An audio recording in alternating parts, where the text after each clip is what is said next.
about what I am. I am the boy at what is called the refreshment room at Mugby Junction. And what's proudest boast is that it ain't never yet refreshed a mortal being. Up in the corner of the down refreshment room at Mugby Junction, in the height of 27 cross drafts, I've often counted them while they brush the first class hair 27 ways. Behind the bottles, among the glasses, bounded on the northwest by the beer, stood pretty far to the right of a metallic object.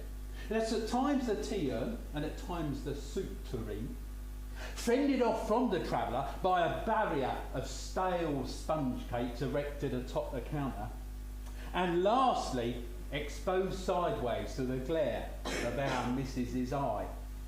You ask a boy so situated next time you stop in our area at Mugby for anything to drink, you take particular notice. He'll try to seem not to hear you, and he'll appear in an absent manner to survey the railway line through a transparent medium composed of your head and body, and he won't serve you for as long as he can possibly bear it. That's me. What a lie it is. We are the model establishment, we are at Mugby. Other refreshment rooms, they send their imperfect ladies up to be finished off by our missus. For some of the young ladies, when they're new to the business, they come into it mild. Our missus, she soon takes that out of them. Why? I originally come into the business meek myself, but our missus, she soon took that out of me. I look upon us refreshmenters as occupying the only proudly independent footing on the line.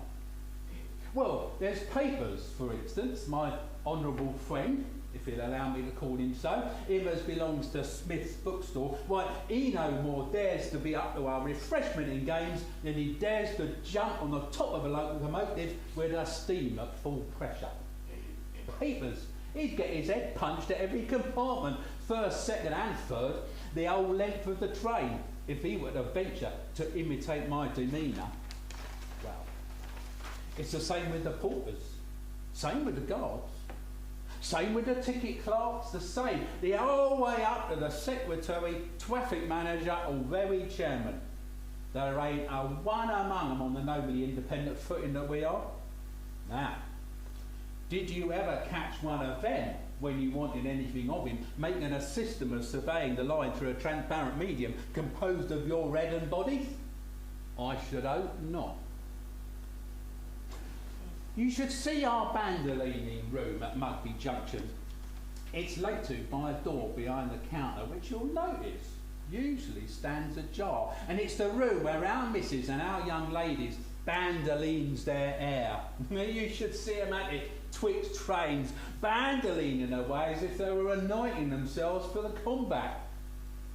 And when you telegraph, you should see their noses all going up with scorn as if it were part of the working of the electrical machinery. You should hear our missus give the word. Here comes the beast to be fed. And then you should see him indignantly skipping across the line from the up to the down, or vice versa, and begin to pitch the stale pastries onto the plates, chuck the sawdust sandwiches under the glass covers, and get out the sherry for your refreshment. It's only in the Isle of the Brave and Land of the Free, well, by which of course I mean to say Britannia, that refreshmenting is so effective, so wholesome, so constitutional as a check upon the public. There was a foreigner which, having politely beseeched our young ladies and our missus for a little glass of brandy, and having had the line surveyed through her by all and no other acknowledgement, was a proceeding at last to help herself, as seemed to be the custom in her own country, when our missus, with her hair almost coming unbandling with rage and her eyes emitting sparks, flew at her, caught the decanter out of her hand and said, "Put it down! We'll have none of that here." Well, The foreigner turned pale, stepped back with her arms stretched out in front of her hands clasped, her shoulders raised, and exclaimed, Oh, it is possible, this, that these disdainous females and this ferocious old woman are placed here by the authorities not only to empoison the voyageurs, but to affront them? Oh, great heavens, how it arrives! The English people! Oh! I think it was her standing up against the foreigner as give our missus the idea of going over to France and drawing a comparison betwixt refreshment in, followed among the frog eaters, and refreshment in as triumphant in the isle of the brave and land of the free. By which, of course, I mean to say again, Britannia. Our young ladies, Miss Whiff, Miss Piff, and Mrs. Sniff, were unanimous opposed to her going, for, as they says to our missus one and all, it is well known beyond the heavens of the earth, as no other nation except Britain has the idea of anything, but above all of business. Why again should you tie yourself to prove what is already proved? Our missus, however, a teaser at all points, stood out grim, obstinate, and got to return past the southeastern tidal to go right through, if should be her disposition, to Marseilles. Now, Sniff is husband to Mrs. Sniff, and is a regular insignificant covey. He looks after the sawdust sandwiches department in the back room, and it's sometimes when we are very hard put to it, let behind the counter with a corkscrew, but never when it can be helped. His demeanour towards the public being disgusting servile. How Mrs. Sniff ever come so far to lower herself as to marry him, I don't know, but I suppose he does.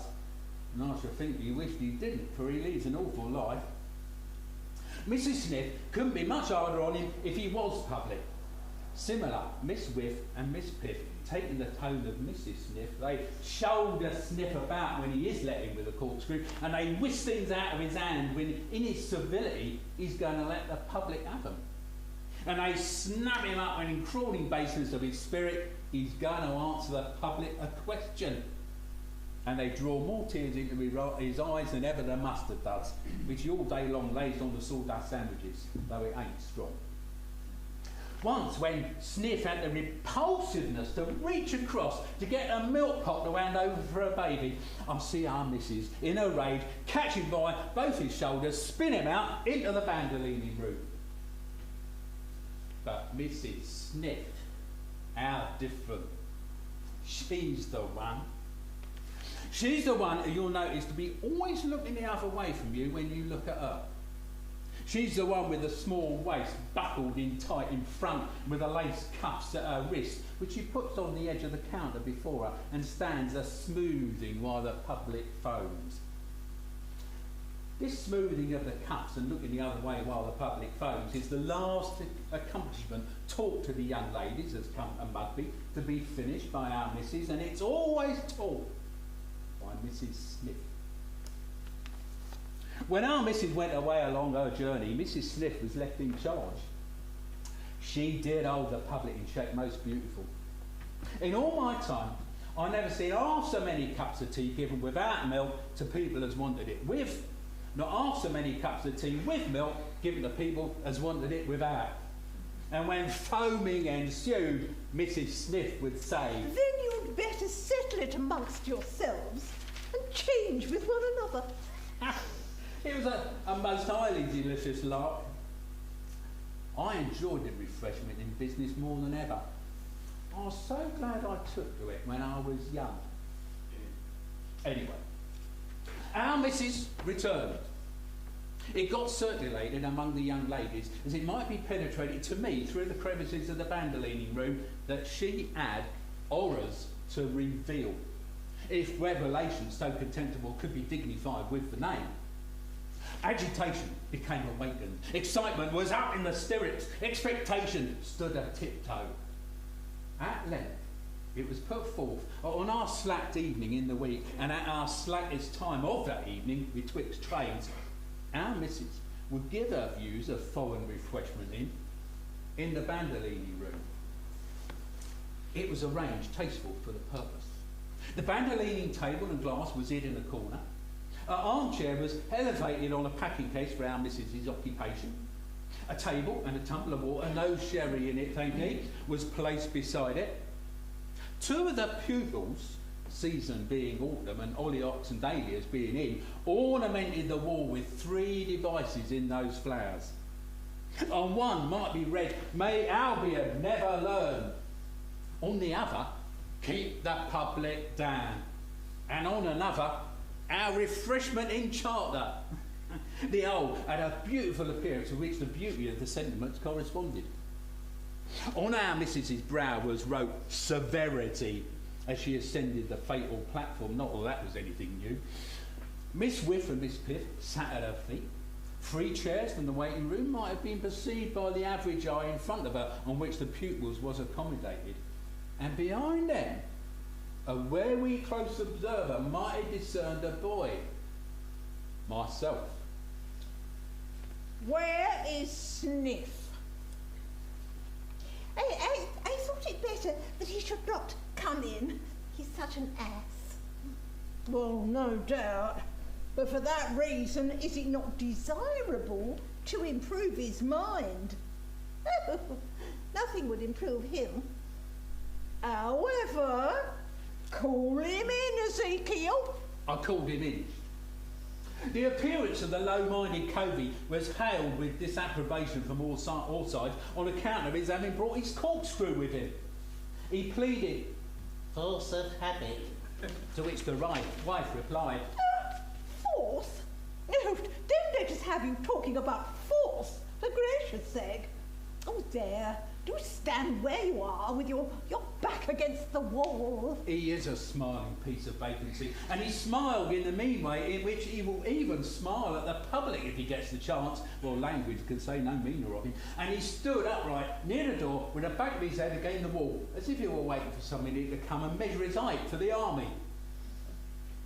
I should not enter, ladies, on the revolting disclosures I'm about to make, if it was not in the hope that they will cause you to be more implacable in the exercise of the power you wield in a constitutional country, and yet more devoted to the constitutional motto which I see before me.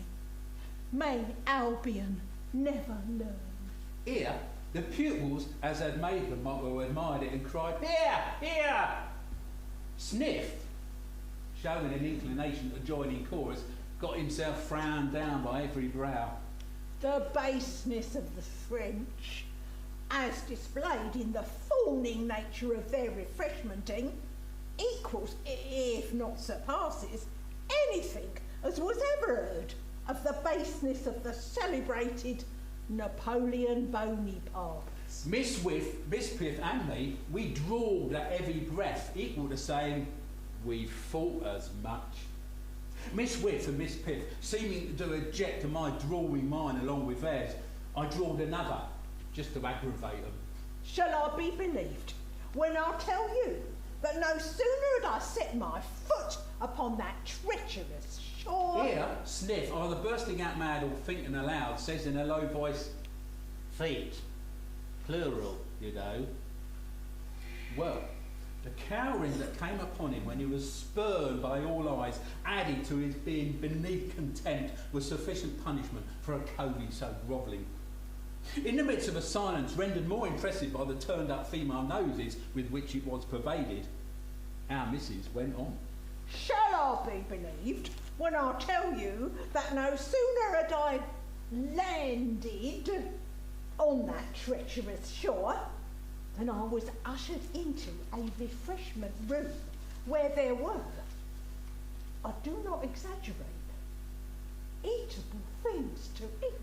A groan burst from the ladies. I not only did myself the honour of joining, but also of lengthening it out. Where there were not only eatable things to eat, but drinkable things to drink. A murmur, swelling almost into a scream, a whiz. Miss Piff, trembling with indignation, called out, Name? I will name. There were roast fowls, hot and cold. There was smoking roast veal, surrounded with brown potatoes. There was hot soup. Again, shall I be credited with nothing bitter in it? No flour to choke off the consumer. There was a variety of cold dishes set off with jelly. There was salad. There was, mark me, fresh pastry, and that of a light construction. There was a luscious show of fruit. There was bottles and decanters of sound small wine of every size adapted to every pocket. And the same odious statement can be made about brandy. And these were all set out on the counter so they could help themselves. Our Mrs.'s lips so quivered that Mrs. Sniff, though scarcely convulsed than she were, got up and held a tumbler to them. That was my first constitutional experience. Well, should it have been my last? No. As I proceeded farther into that enslaved and ignorant land, its aspect became more hideous. I need not explain this to this assembly, that the ingredients and formation of the British refreshment sandwich. Universal laughter, except from Sniff, who, as sandwich cutter, shook his head in a state of the utmost dejection as he stood against the wall. Well, take a fresh, crisp, long, crusty penny loaf made of the whitest and best flour, cut it lengthwise through the middle, insert a fairly nice fitting slice of ham, tie a smart piece of ribbon round the middle of it to bind it together, add at one end a neat wrapper of clean white paper by which to hold it, and the universal French sandwich busts on your disgusted vision. A cry of shame from all, except Sniff, who rubbed his stomach with a soothing hand. I need not explain to this assembly the usual formation and fitting of the British refreshment room. No, no! Sniff again, shaking his head in low spirits against the wall. Well, what would you say to a general decoration of everything? To hangings, sometimes elegant, to easy velvet furniture, to an abundance of little tables, an abundance of little seats, brisk, bright waiters, to great convenience, to a pervading cleanliness and a tastefulness positively addressing the public and making the beast thinking itself worth the pains. Contemptuous fury on the part of all the ladies. Mrs. Sniff looking as if she wanted somebody to hold her, and everyone else looking as if they'd rather not. 3 times did I see these shameful things, only between the Ghost and Paris, and not counting either. At Aysbrook, Arras, Amiens. Oh, but worse remains. Tell me, what would you call a person who should propose in England that there should be kept, say at our own model Mugby Junction, pretty little baskets, each holding an assortment of cold lunch and dessert for one, each at a certain fixed price, and each with the passenger's power to take away, empty of the carriage at perfect leisure, and return to another station 50 or 100 miles further on. There was disagreement as to what such a person should be called. Whether revolutionist, atheist, bright, I said him, or un-English. Miss Pitt screeched her shrill opinion last in the words, "No, no malignant maniac." I adopt the brand set upon such a person by the righteous indignation of my friend, Miss Pitt. A malignant maniac. Know then that this malignant maniac has sprung from the congenial soil of France, and that his malignant madness was in unchecked action on this part of my journey. I noticed that Sniff was rubbing his hands, that Mrs. Sniff had got her eye upon him, but I didn't take more particular notice owing to the excited state in which the young ladies was, and to feeling myself called upon to keep it up with a howl. On my experience south of Paris, I will not expatiate too loathsome a worth task. But fancy this. Fancy a guard coming round with a train at full speed to inquire how many for dinner. Fancy his telegraphing forward the number of dinners. Fancy everyone being expected and the table elegantly laid for the complete party. Fancy a charming dinner in a charming room and the head cook concerned for the honour of every dish, superintending in his clean white jacket and cap. Fancy the beast travelling 600 miles on end very fast and with great punctuality, yet being taught to expect all this to be done for it. A spirited chorus of the beast. I noticed that Sniff was again rubbing his stomach with a soothing hand, and it had drawled up one leg, but again I didn't take particular notice, looking on myself as called upon to stimulate public feeling, while it being a lark besides. Putting everything together, French refreshmenting comes to this. Oh, and it comes to a nice total. First, eatable things to eat and drinkable things to drink. A groan from the young ladies kept up by me. Second, convenience and even elegance. Another groan by the young ladies kept up by me. Third, moderate charges. This time, a groan from me kept up by the young ladies. Fourth, and here I claim your angriest sympathy, attention, common civility, nay, even politeness. Me and the young ladies regularly raging mad all together. And I cannot, in conclusion, give you a completer picture of that despicable nation, after what I've related, than assuring you that they wouldn't bear our constitutional ways and noble independence at Mugby Junction, not for a single month, and that they would turn us right round and put another system in our places, well, as soon as look at us, or perhaps sooner, for I do not believe they've the good taste to care to look at us twice. The swelling tumult was arrested in its rise. Sniff, bore away by his servile disposition, had drawled up his leg with a higher and higher relish, and was now discovered to be waving his corkscrew over his head. It was at this moment that Mrs. Sniff, who had kept her eyes upon him like the fabled obelisk, descended on her victim. Our missus followed both out, and cries was heard in the sawdust department.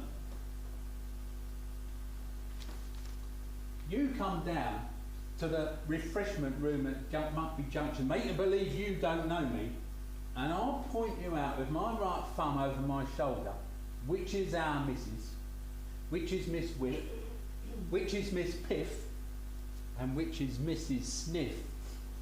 But you won't get a chance to see Sniff.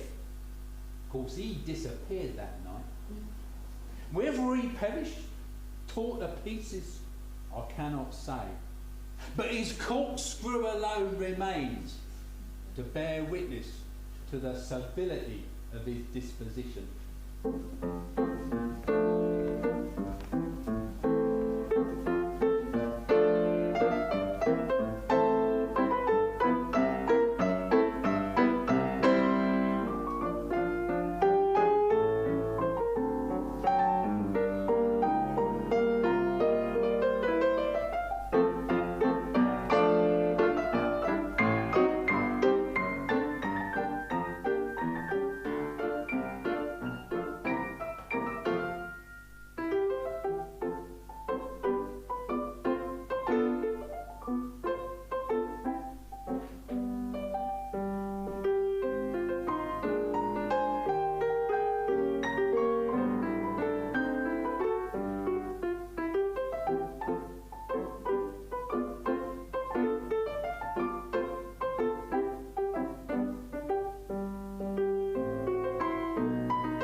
There'll be a short break now, I believe.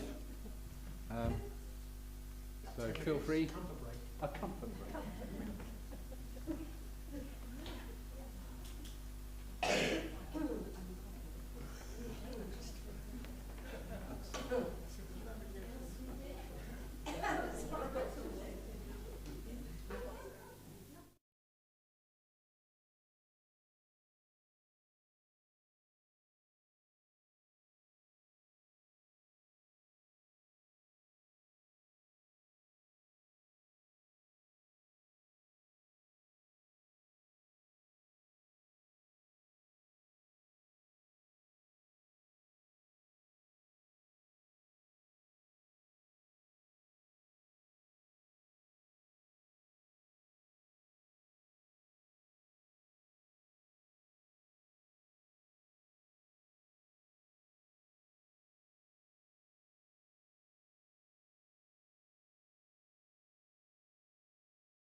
dark of a November morning at the sign of the Saracen's Head, Snow Hill, London, to join Mr. Squeers, the terribly cheap Yorkshire schoolmaster. Inexperienced, sanguine, and thrown upon the world with no adviser and his bread to win, he had engaged himself to Mr. Squeers as his scholastic assistant on the faith of the following advertisement in the London papers. Education at Mr. Wackford Squeers Academy. Do the boys all. The delightful village of Do the Boys near Greta Bridge in Yorkshire.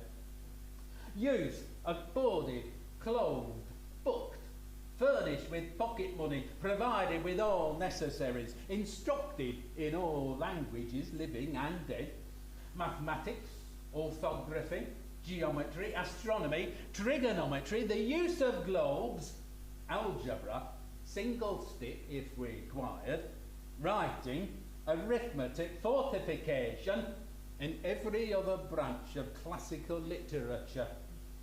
Terms 20 guineas per annum. No extras, no vacations, and diet unparalleled. Mr. Squeers is in town and attends daily from 1 till 4 at the Saracen's Head, Snow Hill.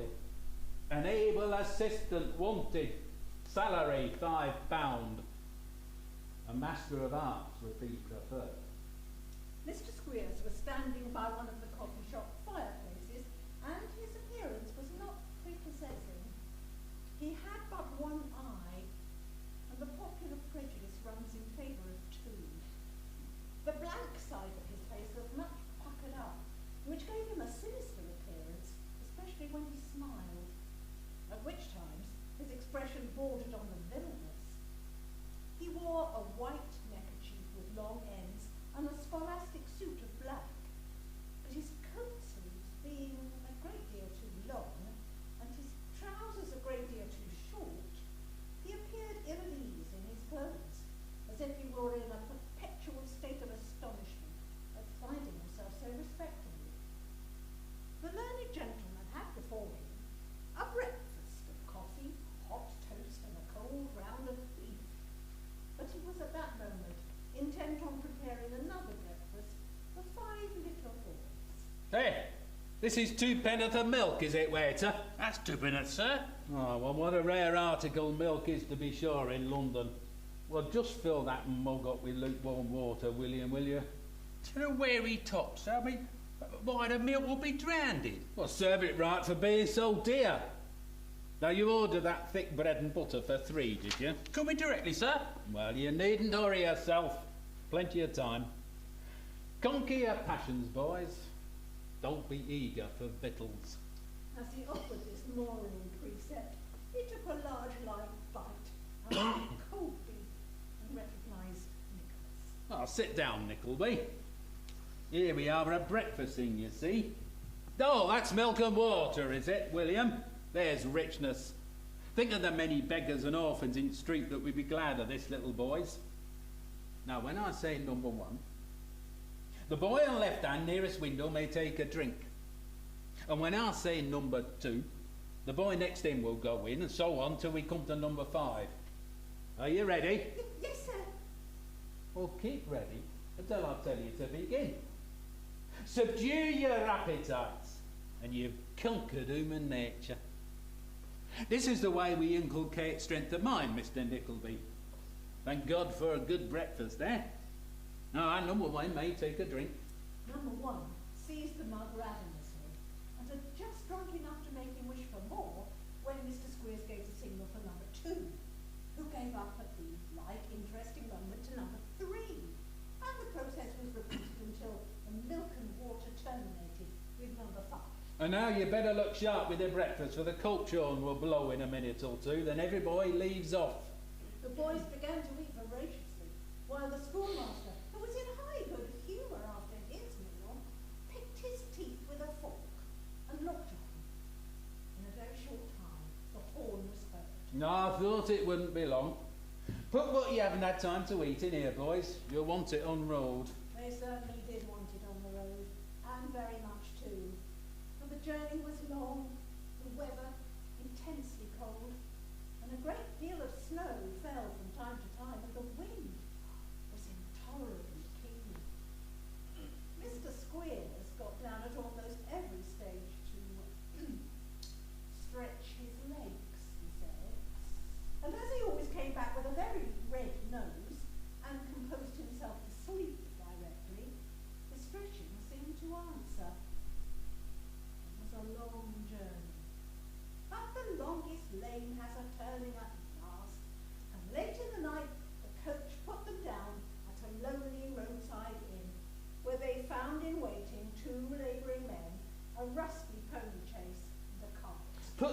and the boxes in the cart.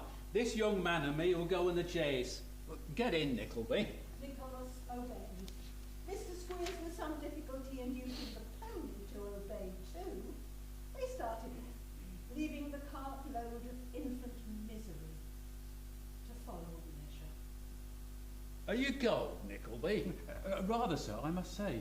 Well, I don't find fault with that. It's a long journey, this weather. Is it much further to do the boys' haul, sir? Oh, about 3 mile. But you needn't call it a haul down here. Fact is, it ain't a haul. Well, we call it a haul up in London because it sounds better, but they don't know it by that name in these parts. A man may call his house an island if he likes. There's no Act of Parliament against that, I believe. Squeers eyed him at the conclusion of this little dialogue, and finding that he'd grown thoughtful, contented himself with lashing the pony until they reached their journey's end, when he ushered him into a small parlour, scantily furnished, where they'd not been a couple of minutes when a female bounced into the room, seizing Mr. Squeers by the throat, gave him 2 loud kisses, one upon the other, rather like a postman's knock.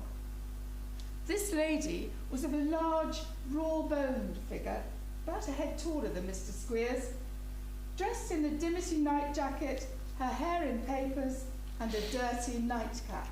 How's my Squeery? Oh, quite well, my love. How's the cows? Oh, the cows is all right, every one of them. And pigs? Oh, pigs is as well as they were when you went away. Oh, that's a blessing. And the boys are all as they were, I suppose. Oh, yes, the boys is well enough. Only that young picture's had a fever. No, Yeah. damn the chap, he's always at something of that sort.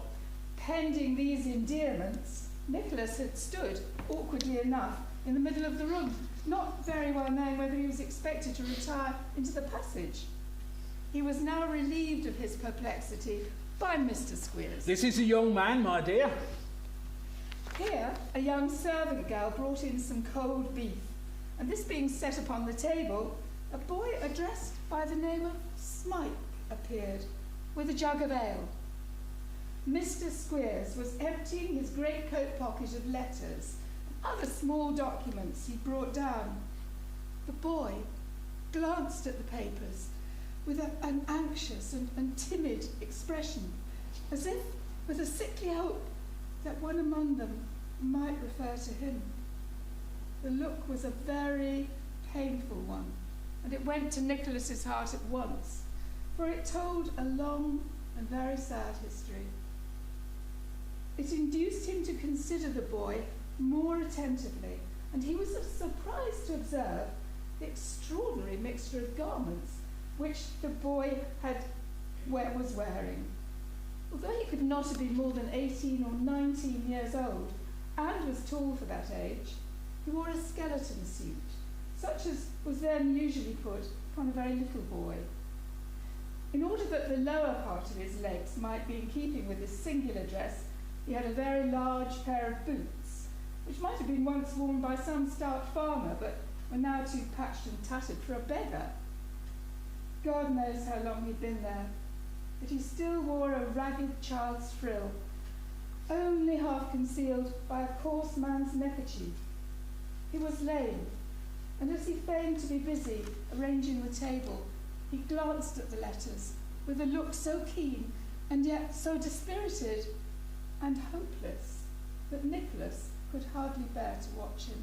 What are you bothering about there, Smike? Let the things alone, can't you? Eh? Oh, it's you, is it? Yes, sir. Is there any... What are you stammering at? Oh, have you... Oh, did anybody... Has nothing been heard about me? Devil a bit, not a word. Never will be.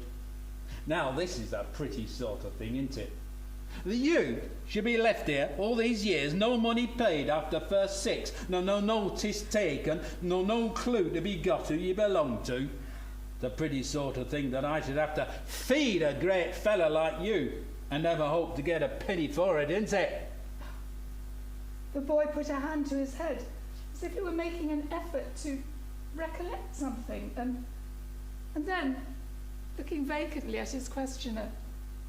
His face broke into a smile, and he limped away. I'll tell you what, Squeery, I think the young chap's gone a bit silly.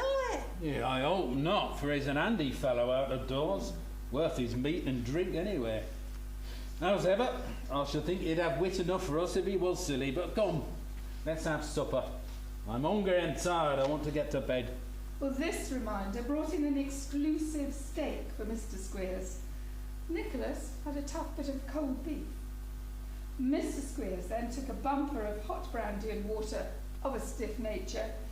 Mrs. Squeers made the new young man the ghost of a small glassful of that compound.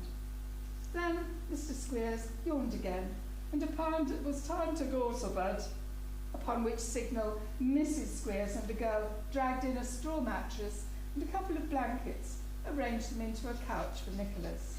We'll put you into your regular bedroom tomorrow, Nickleby. Let me see. Who sleeps in Brooks's bed, my dear? In Brooks's? Well, there's Jennings, and Little Boulder, and Greymarsh, and what's his name? Oh, yeah, so there is. Yeah, Brooks is full. Well, there's a place somewhere I know, but I can't at this moment call to mind where. However, we'll have all that settled tomorrow. Good night, Nickleby. 7 o'clock in the morning, mind. I shall be ready, sir. Good night. No, well, I don't know by the by whose towel to put you on, but if you make shift with something tomorrow morning, Mrs. Squeers will arrange that in course of day. My dear, don't forget. Mr. Squeers then nudged Mrs. Squeers to bring away the brandy bottle, since Nicholas should help himself in the night. And the lady, having seized it with great precipitation, they retired together. A ride of 200 and odd miles in winter weather was a good softener of a hard bed. Perhaps it is even a sweetener of dreams, for those which came to Nicholas and whispered their airy nothings were of a happy kind. He was making his fortune very fast indeed, in his sleep, when the faint glimmer of a candle shone before his eyes, and Mr. Squeers' voice admonished him that it was time to get up! Past 7, Nickleby. Has morning come already? No, that it has, and ready iced too. Now, Nickleby, come on, tumble up. Nicholas tumbled up and proceeded to dress himself by the light of Mr. Squeers' candle. Here's a pretty girl. The pump's frozen. You can't wash yourself this morning. Not wash myself? Not a bit of it. So you must be content giving yourself a dry polish till we break ice in well and get a bucketful out for the boys. Well, don't stand staring at me. Look sharp. Nicholas huddled on his clothes, and Squeers, arming himself with his cane, led the way across a yard to a door in the rear of the house. There. This is our shop, Nickleby. A bare and dirty room, with a couple of windows of which a tenth part might be of glass, the remainder being stopped up with old copybooks and paper. A couple of old desks cut and notched and inked and damaged in every possible way, the 2 or 3 forms, a detached desk for Squeers, another for his assistant, walls so discoloured that it was impossible to tell whether they had ever been touched with paint or whitewash. The boys took their places and their books, of which latter commodity the average might be about 1 to a dozen learners. A few minutes having elapsed, during which Mr. Squeers looked around very profound, as if he had a perfect apprehension of what was inside all the books, and could say every word of their content by heart if he chose. That gentleman called up first class. There ranged themselves in front of the schoolmaster's desk a dozen haggard scarecrows, out at knees and elbows. One of whom had placed a filthy book beneath his learned eye. This is the first class in English spelling and philosophy, Nickleby. We'll get up a Latin one for you and hand that over to you. Now, where's first boy? Oh, please, sir. He's cleaning the back parlour window. Ah, so he is, to be sure. We go upon practical mode of teaching Nickleby, the regular education system. C-L-E-A-N, clean, verb, active, to make bright, the scour. W-I-N, win, D-E-R, window, a casement. Now, when boy knows this out of book, he goes and does it.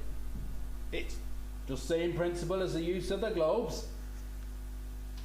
Where's second boy? Oh, please, sir, he's weeding the garden. Ah, to be sure, so he is. B-O-T, bot. T-I-N, tin, bottin. N-E-Y, botany. Noun, substantive, and knowledge of plants. Now, when he's learned that botany means a knowledge of plants, he goes and knows them. Well, that's our system, Nickleby. Third boy, what's an horse? A beast, sir. So it is, ain't it, Nickleby? I believe there is no doubt of that, sir. Well, of course there ain't. A horse is a quadruped, and quadruped's Latin for beast. Right, as you're perfecting that, boy, go and look after my horse and rub him down, or I'll rub you down. Rest of the class, go and draw water up till somebody tells you to leave off, for it's washing day tomorrow. They want the coppers filled. So saying, he dismissed the first class to their experiments in practical philosophy. And I, Nicholas, with a look half cunning and half doubtful, as if he were not altogether certain what he might think of him by this time. That's the way we do it, Nickleby, and a very good way it is too. Now, you just take them 14 little boys and hear there's some reading, because, you know, you've got to begin to be useful. Idling about here won't do. It was Mr. Squeer's custom to call the boys together and make a sort of report after every half-yearly visit to the metropolis. So in the afternoon, the boys were recalled from house window, garden and stable, and the school were assembled in full conclave. Let any boy speak word without leave, and I'll take the skin off that boy's back. Now, boys, I've been to London, and have returned to my family and you as strong and as well as ever. I've seen parents of some boys, and they're so glad to hear how their sons are getting on, that there's no prospect at all that their son's going away, which, of course, is a very pleasant thing to reflect upon for all parties. I have had disappointments to contend against. Boulder's father was £2.10 short. Where is Boulder? Come here, Boulder. An unhealthy-looking boy with warts all over his hands stepped from his place to the master's desk and raised his eyes to the master's face, his own quite white from the rapid beating of his heart. Boulder, if your father thinks that we... What's that, sir? He caught up the boy's hand by the cuff of his jacket. I can't help the warts, indeed, sir. They will come. It's the dirty work, I think, sir. Oh, at least I don't know what it is, but it's not my fault. Boulder, you're an incorrigible young scoundrel. And as the last thrashing did you no good, we must see what another will do towards beating it out of you. Mr. Squeers fell upon the boy and caned him soundly. There, rub away as hard as you like, you won't rub off that in a hurry. Now, let's see. A letter for Cobby. Cobby's grandmother is dead, and his Uncle John has took to drinking, which is all the news his sister sends, except 18 pence, which will just pay for that broken square of glass. Mrs. Squeers, you'll take the money, huh? Greymarsh, he's next. Well, stand up, Greymarsh.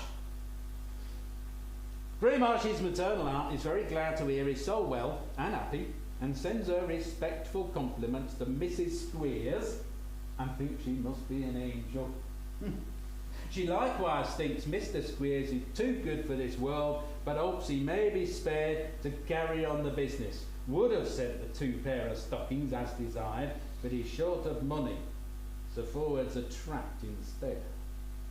hopes above all things that Greymarsh will study to please Mr. and Mrs. Squeers, and not object to sleeping 5 in a bed, which no Christian should. Ah, delightful letter that. Very affecting indeed. Well, it was affecting in one sense, for Greymarsh's maternal aunt was strongly supposed by her more intimate friends to be his maternal parent.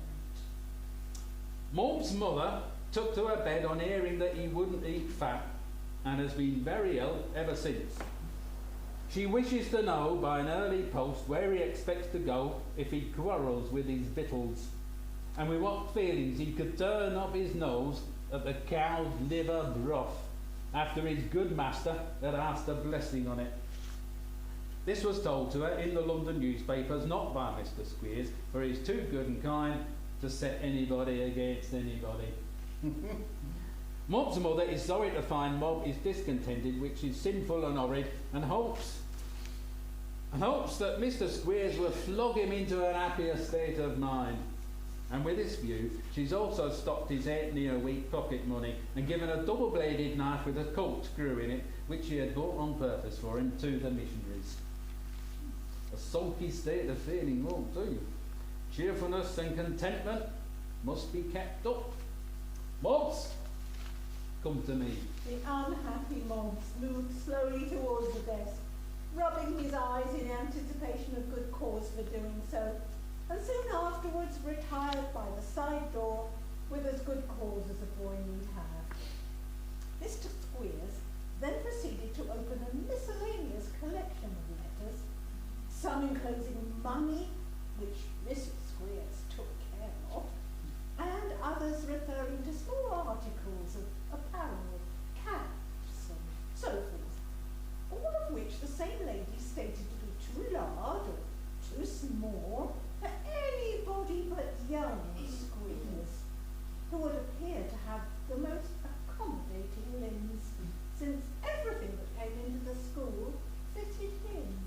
In course of time, Squeers retired to his fireside, leaving Nicholas to take care of the boys in the schoolroom, which was very cold, and where a meal of bread and cheese was served out shortly after dusk. There was a small stove at the corner of that room, which was nearest to the master's desk, and by it Nicholas sat down, depressed and self-degraded. As he was absorbed in meditation, he encountered the upturned face of Smike, on his knees before the stove, picking a few cinders from the hearth and planting them on the fire. When he saw that he was observed, he shrunk back, expecting a blow. You need not fear me. Are you cold? No. You are shivering. I'm not cold. I'm used to it. Poor broken-spirited creature. Oh dear, my heart will break. It will. Hush. Be a man. You are nearly one by years. God help you. By years. Oh dear, how many of them are there? How many of them since I was a little child? Younger than any that are here now. Where are they all? Whom do you speak of? My friends, myself, oh, what sufferings mine have been. There is always hope. No, none for me. Oh, do you remember the boy that died here? I was not here, you know, but what of him? I was with him at night, and when it was all silent, he cried no more for friends, that he wished to come and sit with him, and began to see faces round his bed that come from home. He said they smiled and talked to him, and he died at last, lifting his head to kiss them. Oh, what faces will smile on me when I die here? Will talk to me in those long, long nights that cannot come from home? Oh, they would frighten me if they did, for I don't know what home is. Pain and fear. Pain and fear for me alive or dead. No hope. No hope. The bell rang to bed, and the boy crept away. With a heavy heart, Nicholas soon after retired. No, not retired. There was no retirement there. Followed to the dirty and crowded dormitory. Miss Fanny Squeers was in her 23rd year. If there be any grace of loveliness quite inseparable from that period of life, Miss Squeers must be presumed to have been possessed of it. She was not tall like her mother, but short like her father, from whom she inherited a remarkable expression of the right eye, something akin to having none at all. Miss Squeers had been spending a few days with a neighbouring friend and had only just returned to the parental roof. Questioning the servant regarding the outward appearance and demeanour of Mr. Nickleby, the girl returned such enthusiastic replies, coupled with so many praises of, oh, his beautiful dark eyes, and his sweet smile, oh, and his straight legs, upon which named articles she laid particular stress, the general run of legs that do the boys being crooked. Miss Squeers was therefore not long in arriving at the conclusion that Mr. Nickleby must be a very remarkable person, as she herself significantly phrased it, somewhat quite out of the common. And so, Miss Squeers made up her mind that she would take a personal observation of Nicholas the very next day. In pursuance of this design, the young lady watched the opportunity of her mother being engaged, her father absent, and went accidentally into the schoolroom to get a pen mended, where, seeing nobody but Nicholas presiding over the boys, she blushed very deeply and exhibited great confusion. I beg your pardon. I thought my pa was... Oh dear me, how very awkward. Mr. Squeers is out. Oh, do you know how long he will be? Yeah, he said about an hour. Oh, thank you. I'm very sorry I intruded here, I'm sure. Miss Squeers said this, glancing from the pen in her hand to Nicholas at his desk and back again. If that is all you want, perhaps I can supply his place. Miss Squeers glanced at the door, as if dubious of the propriety of advancing nearer to a male stranger. Then she glanced around the schoolroom, as though in some measure reassured by the presence of 40 boys, sidled up to Nicholas, and delivered the pen into his hand. Shall it be a hard or a soft nib?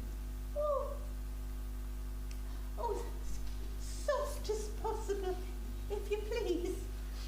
Miss Squeers thought, he has a beautiful smile, and she sighed. It was that she might be giving Nicholas to understand that her heart was soft, and the pen was wanted to match. Upon these instructions, Nicholas made the pen. When he gave it to Miss Squeers, she dropped it, and when he stooped to pick it up, Miss Squeers stooped too, and they knocked their heads together, whereupon 25 little boys laughed, being positively for the first and the last time that half year. Oh, Said Miss Squeers as she walked away. I never saw such a pair of legs in the whole course of my life. In fact, Miss Squeers was in love with Nicholas Nickleby. To account for the rapidity with which this young lady had conceived a passion for Nicholas, it may be necessary to state that the friend from whom she had so recently returned was a miller's daughter of only 18, who had engaged herself until the son of a small corn factor resident in the nearest market town. And Miss Squeers and the miller's daughter, being past friends, had agreed together some 2 years before, according to a custom prevalent among young ladies, that whoever was the first engaged to be married should straightway confide the mighty secret to the bosom of the other.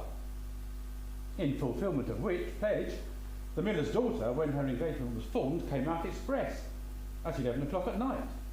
As the corn factor's son had made an offer of his hand and heart, at 25 minutes after 10, by the Dutch clock in the kitchen, and rushed into Miss Squeers' bedroom with the gratifying intelligence. Now, Miss Squeers, being 5 years older, had since been more than commonly anxious to return the compliment, but either in consequence of finding it hard to please herself, or harder still to please anybody else, she had never had an opportunity to do so.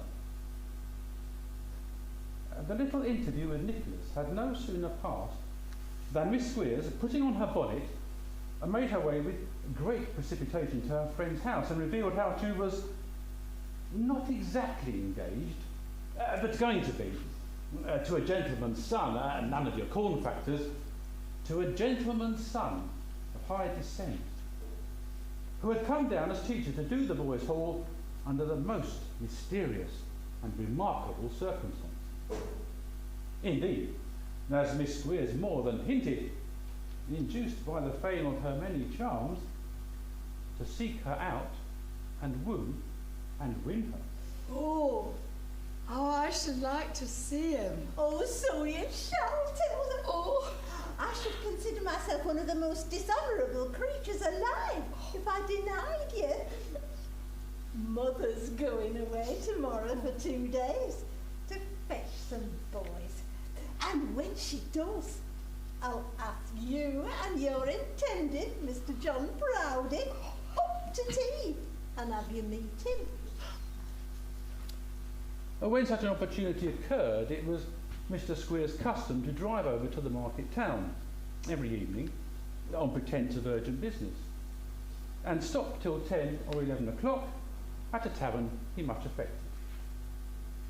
As the contemplated party was not in his way, therefore, but rather afforded a means of compromise with Miss Squeers, he readily yielded his assent, and willingly told Nicholas that he was expected to take his tea in the parlour that evening at 5 o'clock.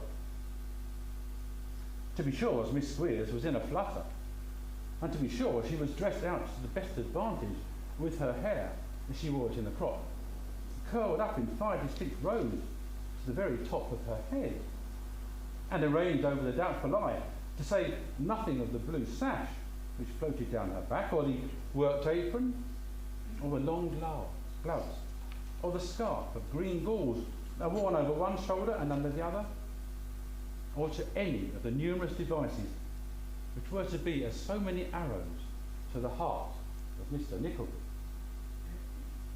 She had scarcely completed these arrangements when the friend arrived. The servant brought the tea things in. Soon afterwards, somebody tapped at the room door.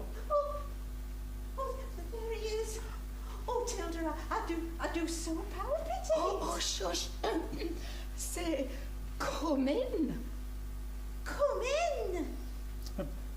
Good evening. I understand from Mr. Squeers that I was expected. Oh, yes, that's all right.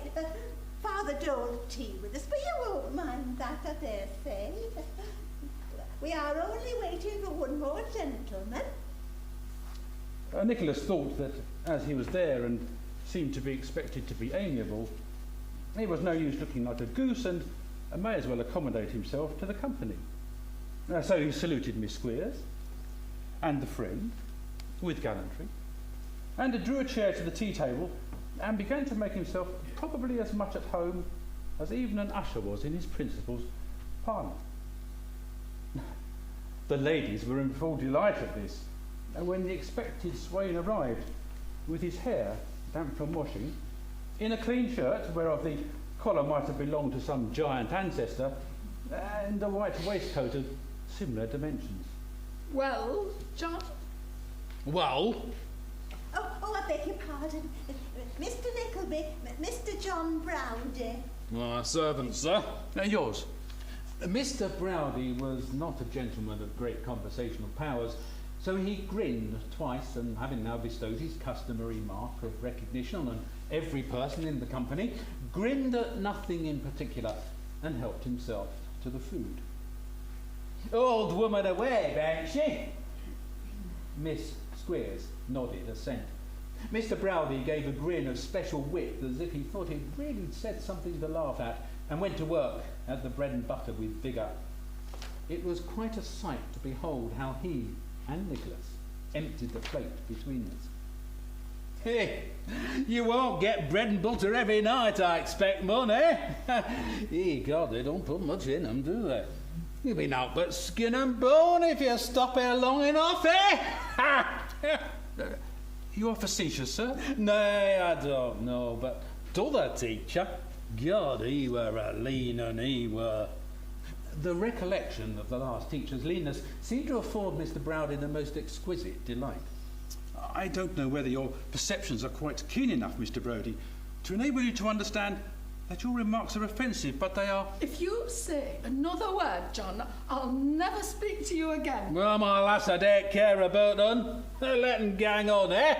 Let them gang on. It now became Miss Squeer's turn to intercede with Nicholas, and the effect of the double intercession was that he and John Browdie shook hands across the table with much gravity. And such was the imposing nature of this ceremonial that Miss Squeers shed tears. Hey, what's the matter, Fanny? Nothing, Tilda. Oh, there never was any danger, really, was there, Mr. Nickleby? None at all. Absurd. Oh, say something kind to her. She'll soon come round. Shall John and I go into the little kitchen, come back presently? Not on any account. What on earth should you do that for? Well, you are a one to keep company. What do you mean? I am not one to keep company at all. You don't mean to say that you think... Oh, no, I think nothing at all. Oh, look at her, dressed so beautiful, looking so well, really almost handsome. I am ashamed at you. My dear girl, what have I got to do with her dressing beautifully or looking well? Come, don't call me a dear girl. She smiled a little though, but she was pretty and a coquette in her small way, and Nicholas was good looking. And she supposed him the property of somebody else, which were all reasons why she should be gratified to think she'd made an impression on him. Come, we're going to have a game at cards. Well, she tripped away and rejoined the big Yorkshireman, and they sat down to play speculation. Oh, there are only 4 of us, Tilda, so we'd better go partners, 2 against 2. Oh, what do you say, Mr. Nickleby? With all the pleasure in life. Quite unconscious of his heinous offence, he went partners with Tilda. Mr. Browdie, shall we make a bank against them? The Yorkshireman assented, apparently quite overwhelmed by Nicholas's impudence. Miss Squeers darted a spiteful look at her friend, and the deal fell to Nicholas, and the hand prospered. We intend to win everything. Tilda has won something she didn't expect, I think. Haven't you, dear? Oh, only 12.8, love. Oh, how dull you are tonight. Oh, no, indeed. I'm in excellent spirits. I was thinking you seemed out of sorts. Me? Oh, no. Oh, your hair's coming out of curl, love. Well, never mind me. You'd better attend to your partner, miss. Thank you for reminding her. So she had. The Yorkshireman flattened his nose once or twice with his clenched fist as if to keep his hand in till he had the opportunity of exercising it upon the nose of some other gentleman. Miss Squeers tossed her head with such indignation that the gust of wind raised by the multitudinous curls in motion nearly blew out the candle. I never had such luck, really. It's all along of you, Mr. Nickleby, I think. I should like to have you for a partner always. No, I wish you had. Oh, you'll have a bad wife, though, if you always win at cards. Not if your wish is gratified. I am sure I shall have a good one in that case. Miss Squeers tossed her head. And how the corn factor flattened his nose the while. Nicholas looked good-humouredly round the table as he took up the cards for a fresh deal. We have all the talking to ourselves, it seems. Yeah, well, you do it so well. It would be a pity to interrupt, wouldn't it, Mr. Browdie? Nay, we do it in default of having anybody else to talk to. Yeah, we'll talk to you, you know, if you'll say something. Oh, thank you, Tilda. Oh, of course, you can talk to each other if you don't choose to talk to us. John, why don't you say summat? Say summat? Aye, not sit there so silent and glum. Well then, what I say is this. Dang my bones and body if I stand this any longer. Do you gang on with me, and do you, young whipster, look sharp out for broken head next time you come under my hand. Eh, mercy on us, what's all this? Oh, come on, Tilly, come on. Oh, here Miss Squeers burst into tears, in part from vexation, and in part from an impotent desire to lacerate somebody's countenance with her fair fingernails. Why, is Fanny in tears now? What can be the matter? Oh, you don't know, miss, of course, you don't know. Oh, pray don't trouble yourself to inquire. Well, I'm sure. Who cares whether you are sure or not, ma'am? You are monstrous polite, mum. I shall not come to you to take lessons in the art, ma'am. Oh, you needn't take trouble to make yourself any plainer than you are. That's quite unnecessary. I thank God and congratulate myself upon not being possessed of the envious feelings of other folk. Here Miss Squeers made some general remark touching the danger of associating with low persons. In which Miss Tilda Price entirely coincided. Tilda, artful and designing Tilda. I wouldn't have a child named Tilda, not to save it from its grave. Well,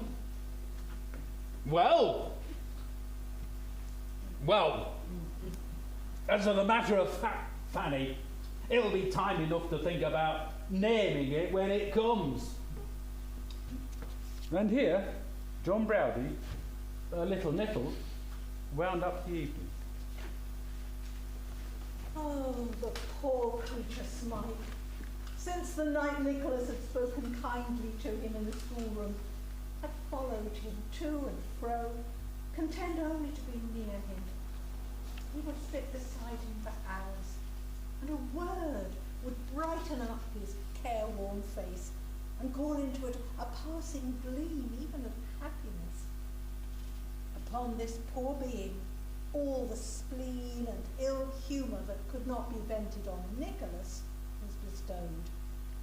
It was no sooner observed that he had become attached to Nicholas than stripes and blows morning, noon and night were his portion.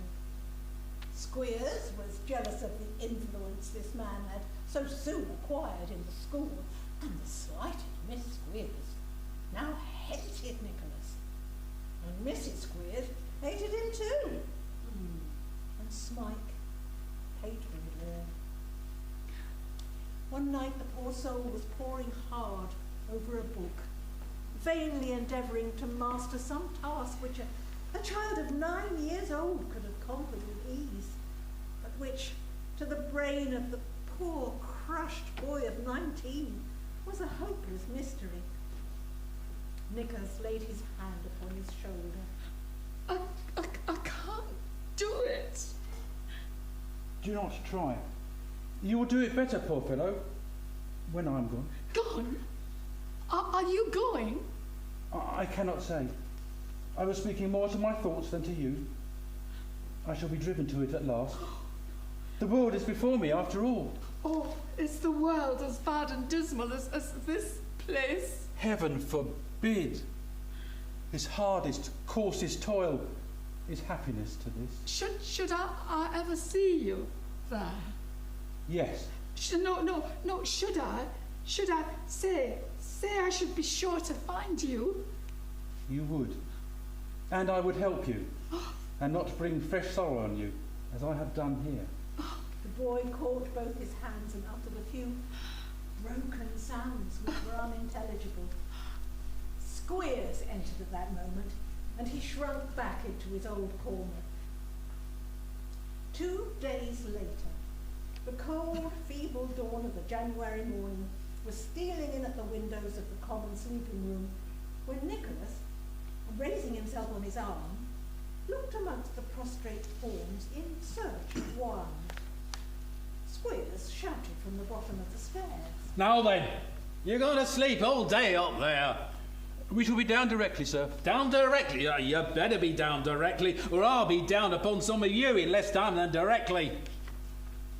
Where's that Smike? He is not here, sir. Don't tell me a lie. He is. He is not. Don't tell me one. Squeers bounced into the dormitory and, swinging his cane in the air ready for a blow, darted into the corner where Smike usually lay at night. The cane descended harmlessly. There was nobody there. What does this mean? Where have you hid him? I have seen nothing of him since last night. Come, you won't save him that way. Where is he? At the bottom of the nearest pond, for anything I know. Damn you, what do you mean by that? In a fright, Squeers inquired of the boys whether any of them knew anything of their missing schoolmate. There was a general hum of denial, in the midst of which one shrill voice was heard to say, as indeed everybody thought, "Oh, please, sir, I think Smike's run away, sir." Ah! Who said that? Mr. Squeers made a plunge into the crowd and caught a very little boy. The perplexed expression of whose countenance as he was brought forward seemed to intimate that he was uncertain whether he was going to be punished or rewarded for his suggestion. He wasn't long in doubt. You think he's run away, do you, sir? Yes, please, sir. And what reason have you to suppose that any boy would want to run away from this establishment, eh? The child raised a dismal cry by way of answer, and Mr. Squeers bit him until he rolled out of his hands, and mercifully allowed him to roll away. There. Now, if any other boy thinks Smike has run away, I should be glad to have a talk with him. Profound silence. Well, Nickleby, you think he's run away, I suppose. I think it extremely likely.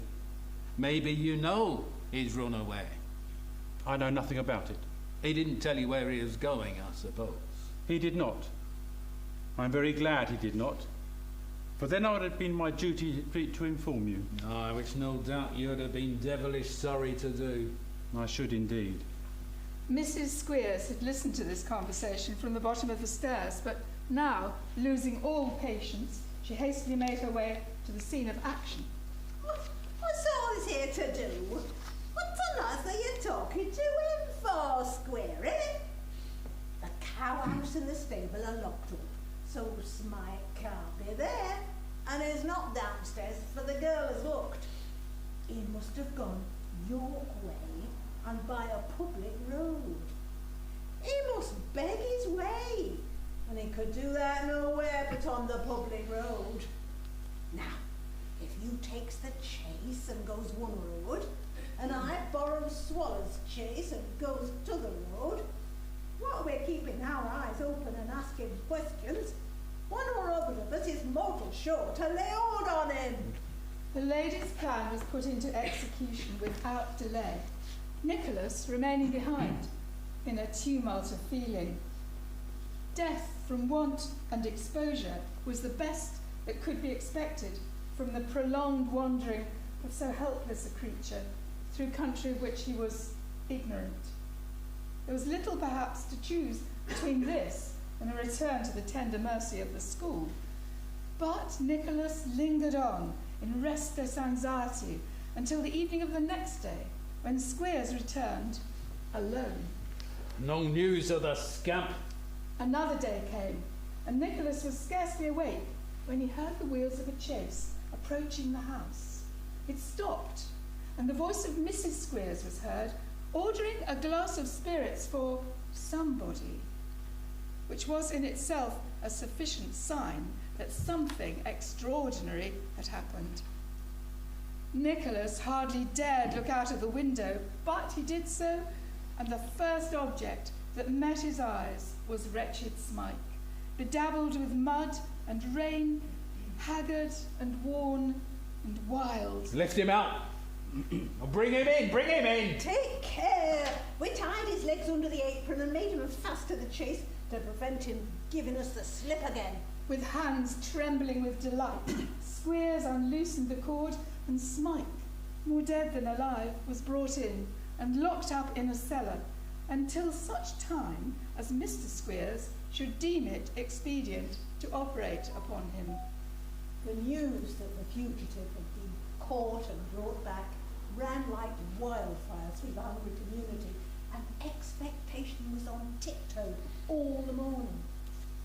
On tiptoe it remained until the afternoon, when Squeers, having refreshed himself with his dinner and an extra libation or so, made his appearance accompanied by his amiable partner with a fearful instrument of flagellation, strong, supple, wax-ended and new. Is every boy here? Every boy was there, but every boy was afraid to speak. So Squeers glided along the lines to assure himself. There was a curious expression on Nicholas's face, but he took his seat without opening his lips in reply. Squeers left the room, and shortly afterwards returned, dragging Smike by the collar, or rather, by the fragment of his jacket which was nearest the place where his collar would be. Now, what have you got to say for yourself, eh? Yeah, stand out of the way, my love. I've hardly got enough room. Spare me, please, sir. Oh, is that all you've got to say, is it? I'll flog you to within an inch of your life, and I'll spare you that. One cruel blow had fallen on him when Nicholas got up. Stop! Who cried that? I did. This must not go on. Must not go on. Must not. Shall not. I will prevent it. You have disregarded all my quiet interference in this miserable lad's behalf. You have returned no answer to the letter I wrote, in which I begged forgiveness for him, and offered to be responsible that he would remain quietly here. Don't blame me for this public interference. You have brought it upon yourself, not I. Ah, sit down, you beggar. Touch him again at your peril. I will not stand by and see it done. My blood is up, and I have the strength of 10 such men as you. By heaven, I will not spare you if you drive me on. I have personal insults to avenge, and my indignation is aggravated by the cruelties practised in this wicked den. Take care, for if you raise the devil in me, the consequences will fall heavily upon your head. Squeers, in a violent outbreak of wrath, spat at him, struck him a blow across the face. Nicholas instantly sprang upon him, wrested his weapon from his hand, pinned him by the throat, and beat the ruffian till he roared for mercy. He flung him away with all the force he could muster, and the violence of Squeers' fall precipitated Mrs. Squeers over an adjacent form, Squeers striking his head against the same form in his descent, and lay at full length on the ground, stunned and motionless. Having brought affairs to this happy termination, and having ascertained to his satisfaction that Squeers was only stunned and not dead, upon which point he'd had some unpleasant doubts at first, Nicholas packed up a few clothes in a small valise, and finding that nobody offered to oppose his progress, marched boldly out by the front door and struck into the road. There, such a cheer arose as the walls of Dotheboys Hall had never echoed before and would never respond to again. When the sound had died away, the school was empty, and the crowd of boys, not one remained. When Nicholas had cooled sufficiently to give his present circumstances some reflection, they did not appear in an encouraging light. He had only 4 shillings and odd pence in his pocket, was something more than 250 miles from London. Lifting his eyes, he beheld a horseman coming towards him, and discovered to be no other than Mr. John Browdie, carrying a thick ash stick. I am in no mood for more noise and riot, and yet, do what I will, I shall have an altercation with this honest blockhead, and perhaps a blow or two from yonder cudgel. There appeared reason to expect it, for John Browdie no sooner saw Nicholas than he reined in his horse and waited until such time as he should come up. Servant, young gentleman. Yours? Well, we're met at last. Yes. Come. We parted on no very good terms the last time we met. It was my fault, but I had no intention of offending you and no idea that I was doing so. I was very sorry for it afterwards. Will you shake hands? Shake hands. Oh, that I will. But what be the matter with thy face, man? It's all broken like. It is a cut, a blow, but I return it to the giver and with interest. Did ye though? Well done. Hey, I like you for that. The fact is, I have been ill-treated. No, don't say that. Yes, I have. By that man Squeers. And I have beaten him soundly. And I'm leaving this place as a consequence. What? Beaten the schoolmaster? Beaten the schoolmaster? Who ever heard of the like of that, eh? Give us the hand again, youngster. Beaten the schoolmaster? Dang it, I love thee for it. When his mirth had subsided, he inquired what Nicholas meant to do. On his replying to go straight to London, he shook his head, inquired if he knew how much the coaches charged to carry passengers so far. No, I do not, but it is of no great consequence to me, for I intend walking. Gang away to London on foot? How much cash have thee gotten? Not much, but I can make it enough. Where there's a will, there's a way, you know. John Browdie pulled out an old purse and insisted that Nicholas should borrow from him whatever he required. Don't be afraid, man. Take enough to carry thee home. They'll pay me yon day, I'll warrant.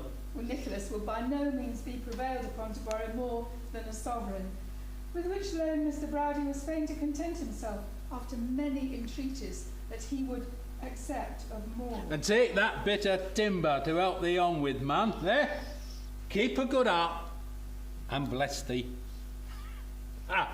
Beaten the schoolmaster. God, it's the best thing I've heard this 20 year. John Browdie set his spurs to his horse and went off at a smart canter. Nicholas watched the horse and rider until they disappeared over the brow of the distant hill and then set forward on his journey. He didn't travel far that afternoon, for by this time it was nearly dark.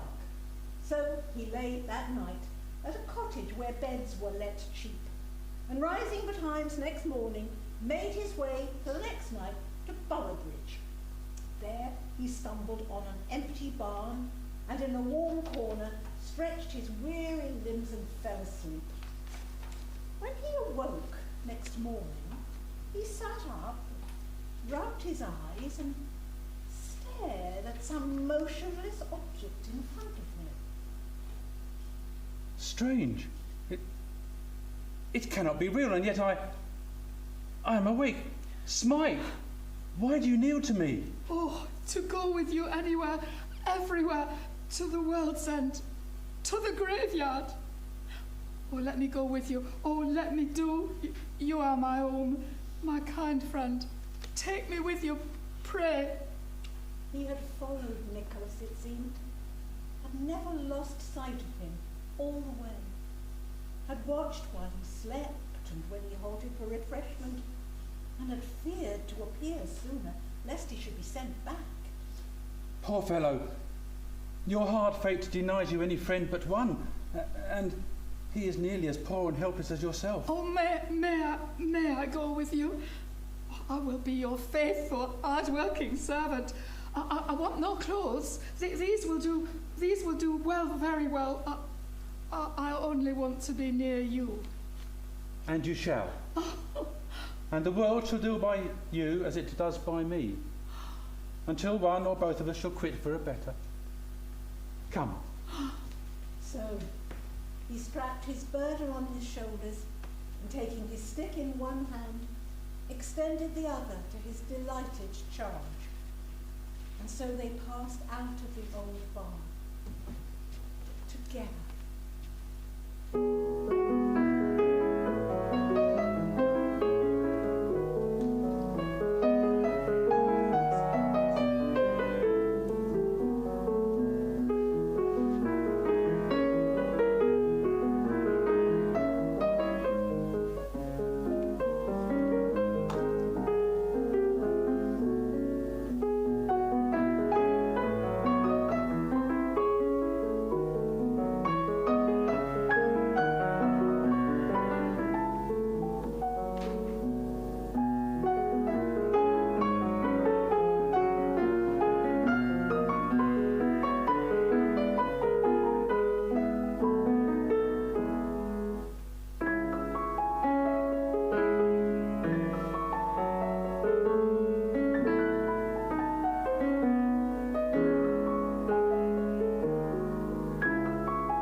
Ladies and gentlemen, Marie-Louise and Sarah.